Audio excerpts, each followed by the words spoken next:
Hello, everyone, and welcome to this Long Options webcast. I will be your coach today, Rachel Deschelle, and we have Brent Moores in the chat. So please say hi to him there. He will be able to answer all of your questions and comments during the session today.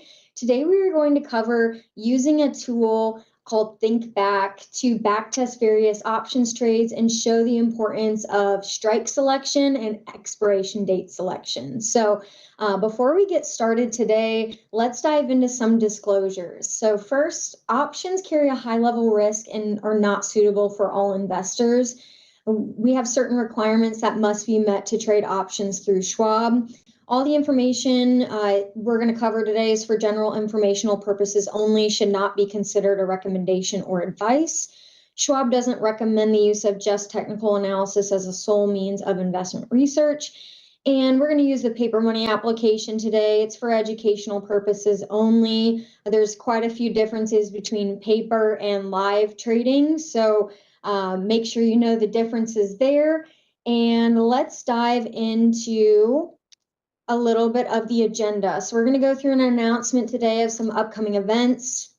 We're going to review some of our trades, do our market overview like we normally do. We're going to discuss some concepts of price, time, and volatility with the concepts of long options. And then we're going to place an example trade on the paper money platform. So here is our announcement. We have some upcoming workshops and market drive events here. We have Anaheim coming up November 22nd with a one-day market drive. Then we have in December, we have two events. We have Houston, December 11th and 12th for our two-day trading workshop. That is technical analysis and option strategies. And then the third one, we have Miami, which is more advanced options. So it builds on the previous on December 19th and 20th. I will be in Houston and Miami. So if you are going to be there, holler in the chat and say hi to me when we go. But let's dive into the markets now. I'm going to pull up Thinkorswim here, and we can just do a quick little market overview and show what's been going on in the indices since our last talk last week. So we have seen new highs being hit in the Dow, NASDAQ, and S&P, and we'll just start with the Dow here. We had a couple different breakaway gaps here just above that prior resistance, and we've seen yet another one today. Now, I think something that's notable is this broadening formation that occurred over the last month and a half or so. And obviously, we broke out and gapped above that broadening formation to the upside. And this is usually called like a megaphone pattern, or like I mentioned, a broadening formation that is almost the opposite of a triangle in this case, where instead of volatility being compressed through the formation of that triangle, we're actually seeing volatility increase throughout the formation of this broadening formation. And so that is just something we kind of saw breaking the new highs yet again out of that broadening formation. So that gives us that bullish indication there in the Dow. Now let's look at the NASDAQ as well. So the NASDAQ, we had a little more of a range type pattern. I'm going to draw the upper part of this range here. So we had, in a sense, this breakaway gap, which is that breakaway above resistance. And then we had another gap up following that, just showing the power of this move. And if we're looking at a range and we're range traders, we may be looking to see where the upside target could be in the NASDAQ. So let's just take a quick look at the depth of this range. I'm just going to connect the lows and the highs of this range that we just saw over the previous month. And then I'm going to duplicate that drawing, and I'm going to add it to the breakout point that we saw here last week. And that would put our measured move of the depth of that rectangle all the way up to close to 24,000 on the NASDAQ composite. So, and we're about 200, I mean, a little more than 200 points away from that now. So it took roughly a month and a half for this formation to really form, and we're kind of seeing that measured move almost take place in a matter of 3 days, 3 trading days. So that can just tell you a little bit about the strength of that underlying trend that was obviously still intact with this move, still making higher highs, higher lows in price. So let's take a look at the S&P 500 because we saw a similar type pattern there. So we called out before the lows around that 650, I guess 65.50 or so. We saw a similar type of breakout from this possible range here. Same breakaway candle, which indicates the start of a new trend. So that breakaway gap is that break above resistance, indicating that start of that new trend. And if we take that same measured move like we did in the NASDAQ composite, let's just take a look here and see where that could land us to the upside since we did have an upside break. I'm going to duplicate this drawing and add it to the breakout point. And that puts us all the way up near 69.80 or so. So that's another good 90 points or so that we could possibly see to the upside. Now, it took about, let's see when this started forming. So it took about a month to break out of that range where we had at least 2 touches on the upside resistance. We had at least 2 touches on the downside resistance, really showing the range or that box pattern.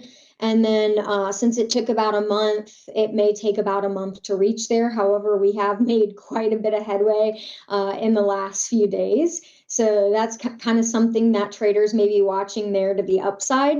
Now, something I thought was interesting too is I know a lot of times we hear about market breadth and this being a market of stocks or certain large cap stocks may be leading some of these indexes higher. Well, that always gets me a little bit curious to look at the equally weighted indexes as well. So I brought a couple different ones here that we could look at real quick. We have the Dow Jones Industrials average equal weighted. We know that this is typically a price weighted index with the Dow Jones Industrial, but now it's equally weighted, still showing those gaps up in price, still showing higher highs, showing that there is a lot more breadth to this rally in the Dow. Now, if we look at the NASDAQ 100, same thing, still making new highs, showing that there is a lot of strength in a lot of those names outside of just the Magnificent Seven that have the highest weighting in that average. And then with the S&P 500, we're seeing a similar thing. We made a new highs on a closing basis, just not yet on an actual high basis. But again, still seeing that typical confirmation across all those different indexes on the equal weight, just kind of showing that we are seeing that move up. Now, let's move over to, since we've covered a little bit of the markets, let's go into some of our trades that we've placed over the last couple weeks. So I'm going to start with Nike. We placed this trade last week. We actually created a first triggers OCO order off of this possible bear flag. And we kind of saw, and I'll kind of redraw this too, we kind of saw that strong move down, a little bit of a rally up. And then, I mean, today looking like we kind of broke through the low a little bit, but we're still not closing below that level that we were supposed to trigger, which I think was right at like 66.70 or so. So that order is still waiting to be triggered 66.70 or so. So that order, and that is a 19th of December 72.5 strike put. So we're still waiting for that breakout there for that confirmation out of that possible flag pattern. Now let's look at a couple other ones. So we got stopped out of one of our trades today in BX. We had put our conditional stop order exit right at support, and we actually kind of broke through support today, so our trade was stopped out. And let's take a look at what trade that was. That was our 16th of January 150 strike call. So we still had a ton of time on that trade, but our stop order saved us from losing any further than the max amount of risk that we want to take on any individual trade, which was 1%. So thankfully we got stopped out there. We knew that we were wrong in that case on our bullish bias there, since we made that touch back to support and they're almost that breakthrough support. And then let's look at one that we got filled on today. So we got filled on Adobe today, and that was our 20th of February 350 strike call, and we're up quite a bit on that today. Let's take a look at the chart on Adobe and just kind of check in on that one. So what we noticed, we had a little bit of a descending triangle pattern, and we looked like we were breaking through that last week, but we wanted to wait for confirmation, and that confirmation was that 1% move beyond that trend line. And so that's kind of where we got we got entered into that trade today, and now we have our one cancels another orders with our stop and our profit taking order. So should this continue, we'll kind of follow that trend to the upside, looking towards kind of like our measured move there. And then let's look at another one that we were in, COF.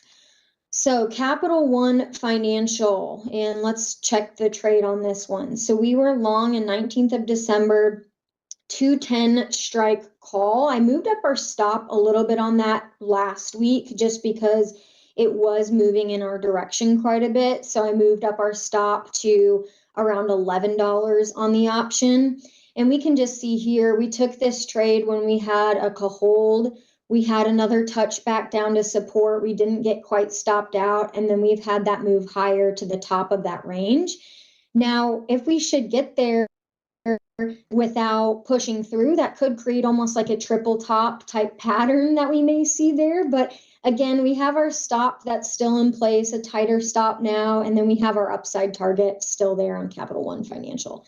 So that's kind of a review of our past trades that we've had as well.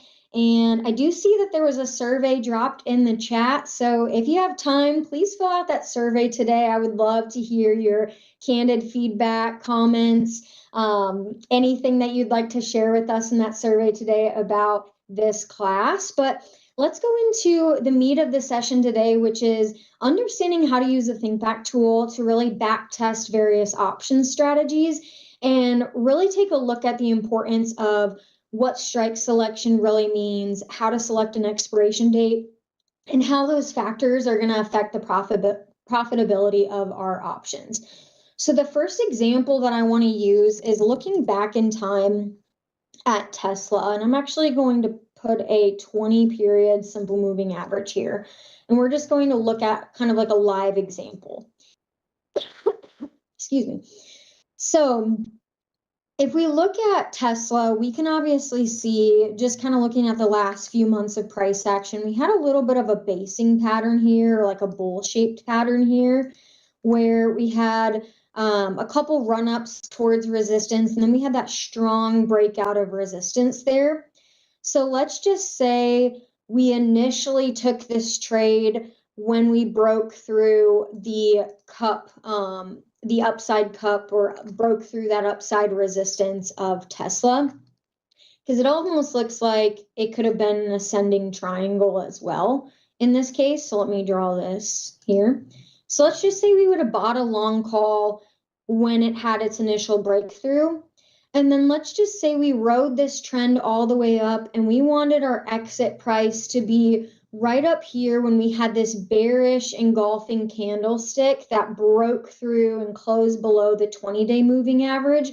That told us that it was a signal to get out. So that was let's say from September 11th to October 10th. So that would have left us in the trade for about roughly a month.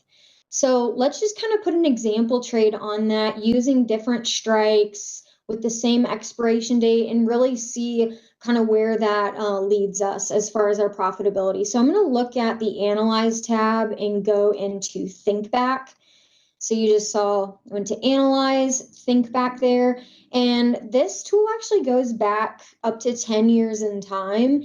And it only gives you closing prices for the option and for the stock during that day. So we're just using those closing prices on the option to back test this type of strategy. But we're going to look at let's say, since we're going to buy that call on September 11th, this is where we are going to look back on the calendar and go back to September 11th. And this is going to change all of our prices. It'll go back to what the price of the stock was closing that day. So 347.79. And we can see 347.79 was, it looks like that close. Let's see, let's go back to analyze. So we have that as far as Tesla going back on September 11th. Now, let's just say during this time, we wanted to look out a couple months in expiration, and let's just say we wanted to look at the 21st of November to give us enough time to where we didn't have to worry so much about time decay, and we can kind of open up the option chain here and see the Greeks a little bit more. We don't have to worry as much about time decay as if we selected a closer month to expiration. We can see that time decay just multiplies the closer and closer that we look. So let's just kind of say we wanted enough time, at least 2 months for that expiration. So I am going to select the 330 strike to just show that we may be simulating buying an option that's a little bit in the money, that has quite a little bit of intrinsic value and has a delta of 65 cents, really meaning that with each dollar move, we're going to have about a 65-cent move on the underlying option. So each dollar move in the stock, the option is going to move about 65 cents. And it's also going to tell us that we have about a 65% probability that that option is going to expire in the money as well. Now let's choose another strike and just kind of see how this behaves after a while. So let's choose the at the money strike, the 350. I guess it's slightly out of the money in this case. So let's just buy this one. It's close to a delta of 50 cents, but it's the closest at the money option there. So we're just going to see how this plays out. And then let's also look at an out of the money option, and let's take a look at, let's look at a few more expirations, or a few more strikes in this case. And let's look all the way out to the 385 with a delta of roughly 40. So this is a far out of the money option. It's close to $40 out of the money, and we're just going to see how this responds to that move over time. So we have all our trades added here. It shows the closing price of that day of what we would have paid for it on September 11th.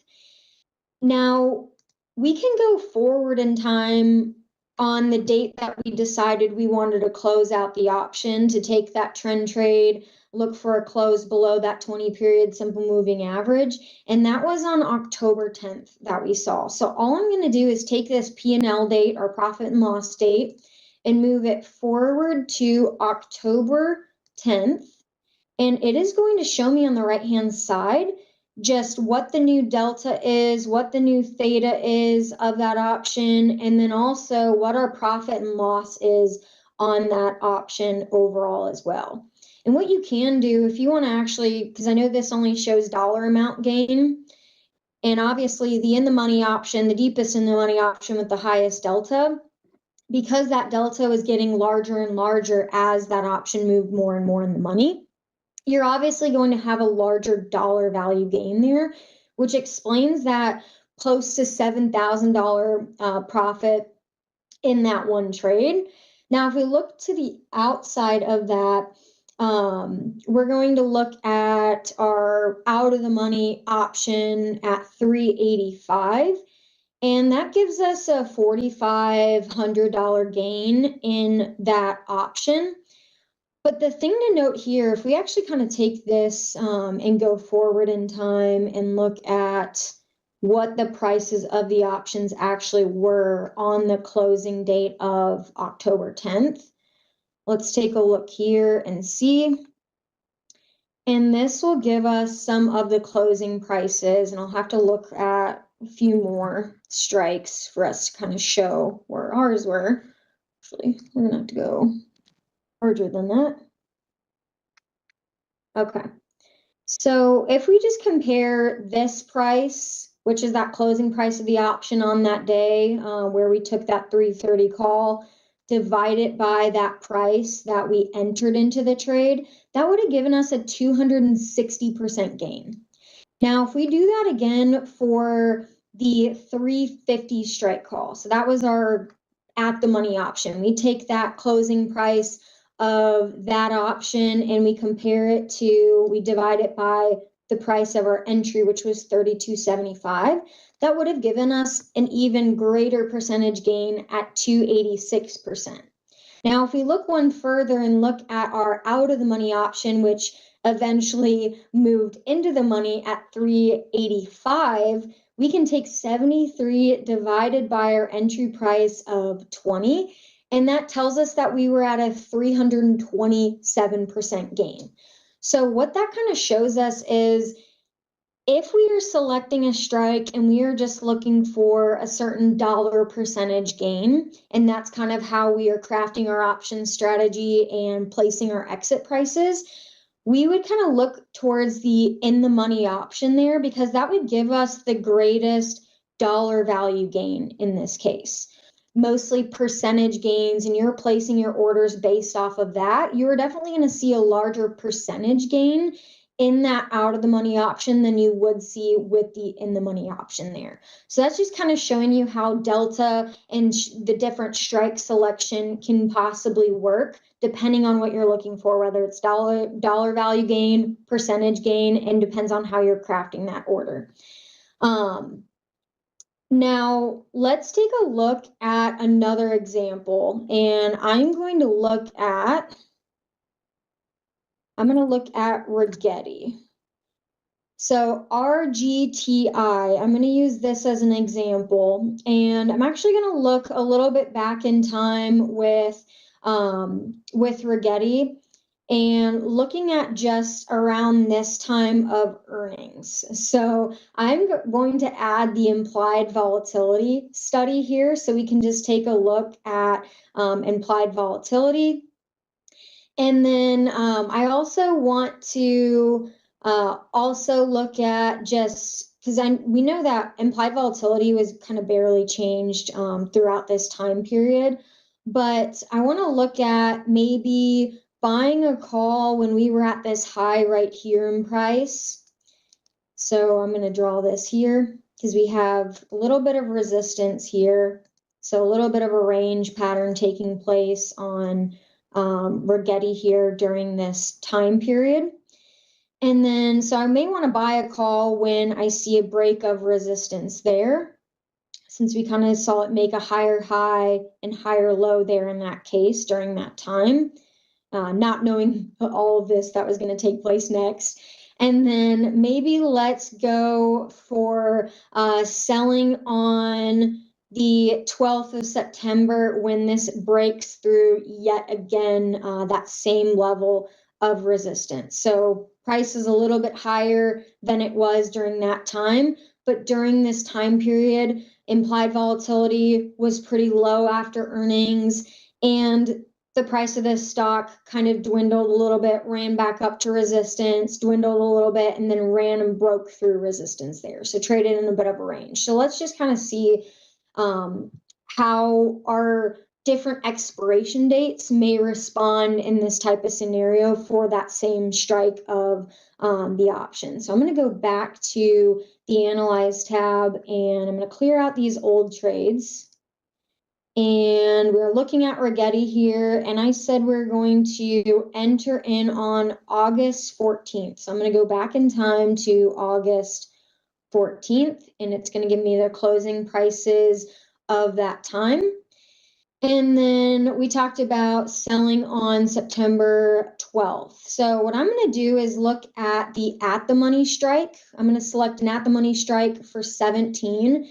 And I'm going to look at 3 different expiration dates. So let's look at the 19th of September, where we only have about a month left in expiration. And let's just select the at the money strike and see what it does. So we're going to add that there.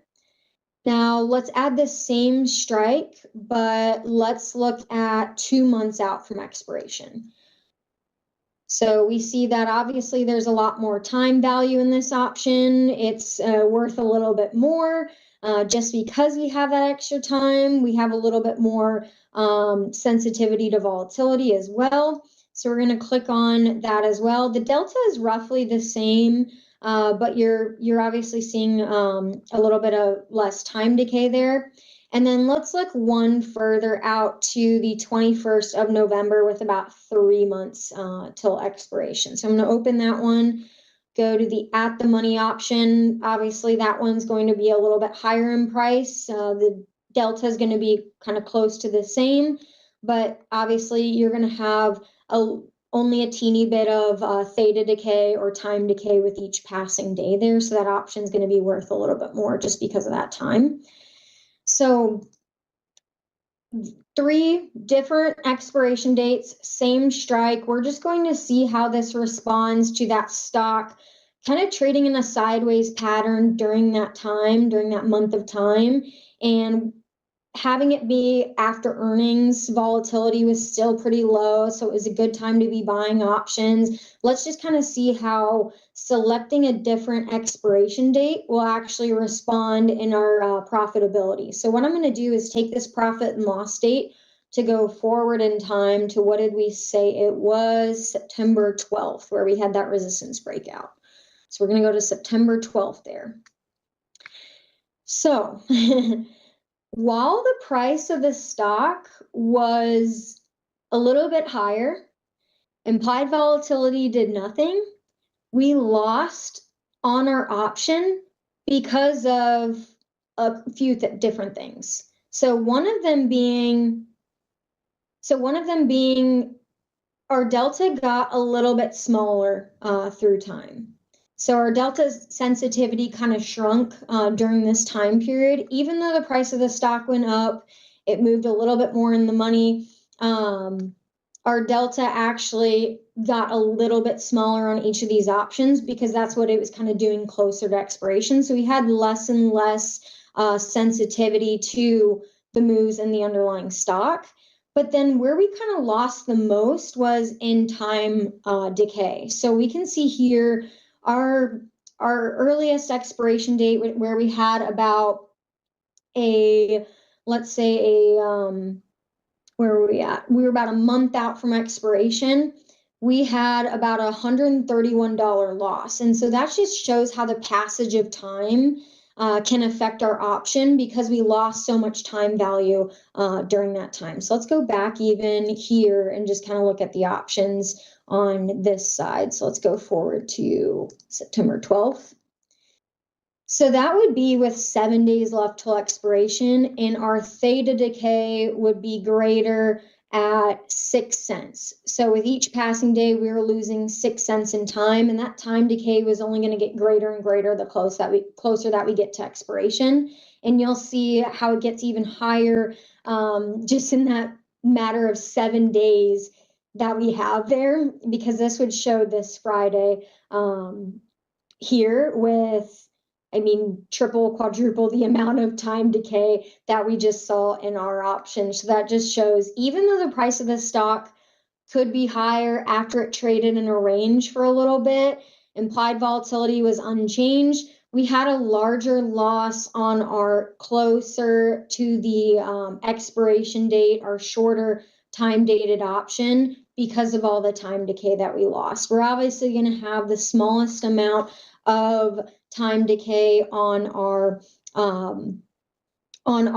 furthest expiration that we chose, with about 3 months till expiration, because that one still has a little bit of time. So that one just kind of shows how the expiration date selection can affect your strategy in this case, where implied volatility remains unchanged, still remains low, a good environment for option buyers, because obviously if implied volatility increases, so is the value of your option. But in this case, it stayed the same. The price of the stock kind of moved in a little bit of range, closed a little bit higher, but it was a month later. So that passage of time is what kind of hurt us. And then obviously a little bit of more of the sensitivity to the deltas looking a little bit smaller on that side. Now go through one more example, and we're going to show what the impact of earnings can do for your options. So we're going to look at Goldman Sachs here, and we're going to look at when the last earnings release took place. So let's just say before earnings on let's say October 10th. We had this bearish engulfing candle almost. I guess it's not really considered a bearish engulfing because it's not occurring at a high in price, but it was engulfing that previous day. And let's just say since it failed at the 20-period simple moving average, kind of butted up that as resistance. Let's say we bought a put on this day to protect ourselves right before earnings, which we kind of all know, those of us that have traded long options or traded around earnings, we know that that's probably one of the worst times to buy an option just because implied volatility is so heightened, which we can kind of see below there.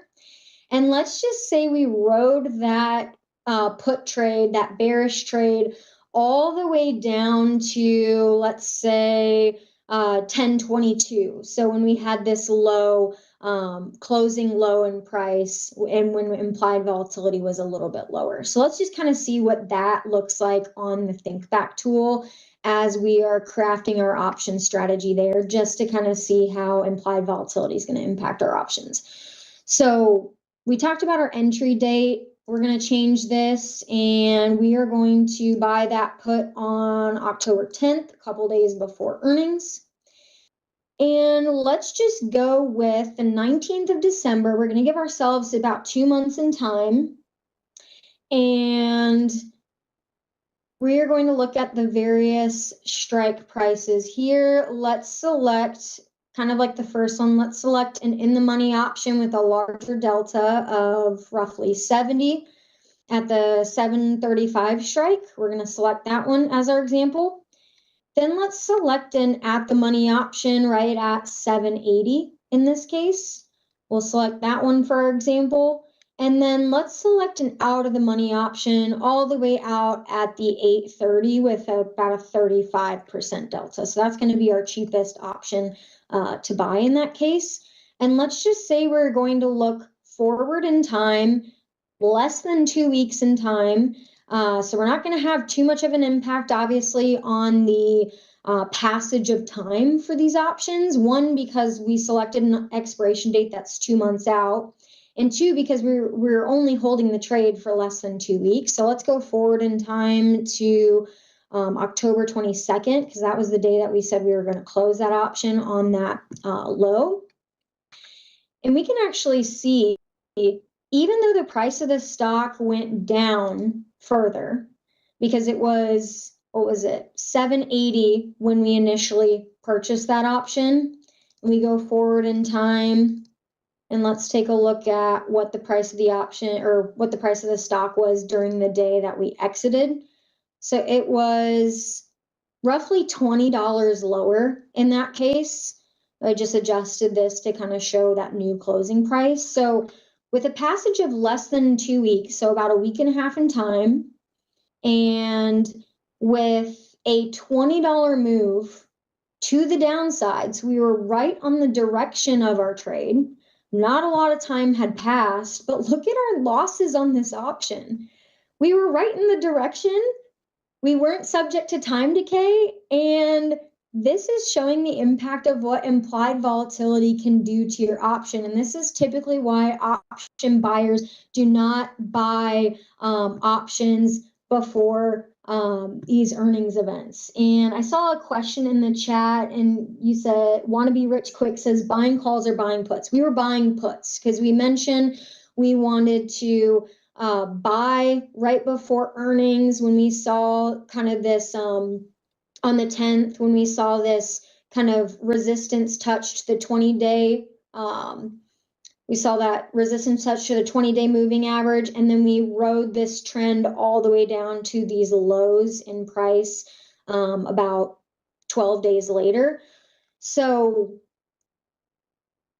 that kind of gives us an idea there of kind of just that passage of time and how implied volatility can really impact the value of your option, because that sensitivity to the option price was so much higher. And we can even see that if we look back in time, back to the 10th when we placed that trade, we can just see, oops.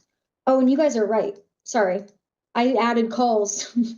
My bad. That's why you were asking about puts. So let's go to, sorry about that. We're going to go to the 735 strike. Had to catch myself there. It's the 780 strike there. And then what was the last one that we were looking at? The 830. So we were going a little far in the money, out of the money, and at the money. So our trade date was there. Let's go forward in time. Let's do this again. Sorry about that, guys. So in this case, we're kind of seeing a similar thing on this first option. So that out of the money option, we were right on the direction. We obviously saw a $20 down move in price, but because of the changes in implied volatility and what the sensitivities were there with that 735 strike, and let's just kind of look at it here, with each percentage down move in implied volatility, our option would have lost $1.19. So that's why still with barely any passage of time, a big down move in the stock, we were right on the direction, but we are still at a loss because of that sensitivity and implied volatility and that volatility crush that we saw. And then we are up a little bit on our other two options just because our delta was large enough to make up for the loss that we saw in the sensitivity to volatility. So our delta was working more for us here as far as the direction of our option, since we were right directionally. So that's kind of how you can see how implied volatility may impact some of these different strikes when you are buying an option close to or before an earnings date, or just in a higher implied volatility environment, and volatility kind of shrinks in that case. And I saw a question in there. Yep. Why'd you buy a call instead of a put? Sorry again about that, guys. I meant to go to the put side. And then what is the better time frame to buy protection? So in that case, if we just kind of look at the chart here on Goldman Sachs, a lot of times it's typically a couple weeks leading up to earnings that we do see that increase in implied volatility. We see that with a lot of stocks here. And I can even kind of show you if we go to the Analyze tab and we go to earnings here. Let's just take a look at even just the 5 days prior to earnings. We can see that this implied volatility in red, if we look at kind of these past couple earnings announcements, the implied volatility was higher going into earnings, kind of where my cursor is. It was close to 26%. And then after earnings, it went down as far as 21% there. And we can kind of see a bigger drop off here last year in fiscal quarter one, where we had an implied volatility of close to 29%. It dropped all the way to 23% there. So that's kind of typically what you'll see, is just that probably about 2 weeks leading up to that earnings announcement, you'll typically see implied volatility start to increase. So a couple things that you could look at is obviously, closing out that option prior to earnings, not trading around it whatsoever, or placing an options trade after earnings once implied volatility moves a little bit more to the downside. I would say it just pays to really watch when these upcoming events are taking place, major market announcements, FOMC meetings, and just throwing this study onto your chart to check where the implied volatility is on a particular stock. The other thing too is when you look at further dated options, they're going to have a higher vega, so they're going to have a higher sensitivity to implied volatility. And if I just look at this in this example, and I look at right now just Goldman Sachs, I look at the 21st of November with 24 days left till expiration. And let's just say I look at the vega on the at the money put option here. I can see that it has a vega of roughly 81. Now, if I go a couple months out in time, let's just say to the spring, My Vega is going to be a lot higher with 194. So our Vega curve is kind of ascending the further we get from expiration, or in another sense, kind of descending the closer that we get to expiration there. So that's another kind of thing to keep in mind when you're selecting your expiration dates, is just knowing where you're going to have the highest sensitivity to implied volatility as well, outside of just these events. Now, we don't have any time to take new trades today. One that I was actually going to look at was Procter and Gamble. I'm actually going to just kind of run through a trade that we may take for next time. But this has been a stock that has lower implied volatility. So it just had earnings. Now may be a good time to buy options. But it's also been a stock that has just been making lower highs and lower lows, where we see with each time with each of those rallies, it just butts up right against that descending trend line resistance there and then falls lower. So my example trade would be to probably take a put option and look for support right around these lows made in price, since we have been making lower lows, but we're still battling with that 20-day simple moving average right now and trying to work kind of above it. So that was going to be my example trade today, but we ran out of time. And I know we spent a ton of time on just that think back tool, but I wanted you guys to get a little bit of sense of how choosing a different strike, choosing a different expiration date, and trading around a major event with changes in implied volatility can really impact your strategy with those different strike prices, with those different expiration dates. So hopefully that helps a little bit. And maybe you can use that think back tool under the Analyze tab to really analyze or back test some of your option strategies, or maybe some of those trades that you may have taken in the past, to just kind of look and see how the market responded to those factors when you're crafting your strategy. So thank you for bearing with me today and looking at that new tool of how to back test your trades in those similar environments. If you did like today's webcast, please hit the like button. Please subscribe to our Trader Talks on Schwab Coaching. And thank you to Brent Moores in the chat. Please give him a follow on X. He is Brent Moores CS. My handle is Rachel-CS. Thank you to all of you and your engagement in the chat and catching my mistakes today. So thank you for looking out, and I will see you next week on Trading Long Options, but stay tuned for getting started with technical analysis with Barb Armstrong next. See you later, traders.